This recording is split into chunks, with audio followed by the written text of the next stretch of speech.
بسم اللہ الرحمن الرحیم۔ السلام علیکم۔ آج ہم سنیں گے ایک کافر کا ایک مسلمان سے 3 سوال۔ ایک کافر نے ایک مسلمان سے کہا، اگر تم میرے 3 سوالات کا جواب دے دو تو میں مسلمان ہو جاؤں گا۔ نمبر 1، جب ہر کام اللہ کے مرضی سے ہوتا ہے تو انسان کو اس کا ذمہ دار کیوں ٹھہراتے ہو؟ نمبر 2، جب شیطان آگ سے بنا ہوا تو جہنم کی آگ اس پر کیوں اثر کرے گی؟ نمبر 3، جب تم اللہ کو دیکھتے نہیں تو اس کو کیوں مانتے ہو؟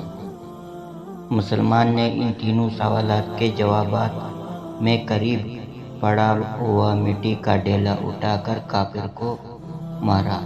کافر کو بہت غصہ آیا اور اس نے قاضی کے پاس اس کا مقدمہ دائر کیا۔ قاضی نے مسلمان کو بلایا اور اس سے پوچھا کہ تم نے سوالات کے جواب میں مٹی کا ڈیلا کیوں مارا؟ مسلمان نے جواب دیتے ہوئے کہا کہ اس کا پہلا سوال یہ تھا کہ جب ہر کام اللہ کی مرضی سے ہوتا ہے تو انسان کو اس کا ذمہ دار کیوں ٹھہرایا جاتا ہے؟ تو اس کا جواب یہ ہے کہ اگر میں نے ڈیلا اللہ کے مرضی پر مارا ہے تو اس کا مجھے ذمہ دار کیوں ٹھہراتا ہے؟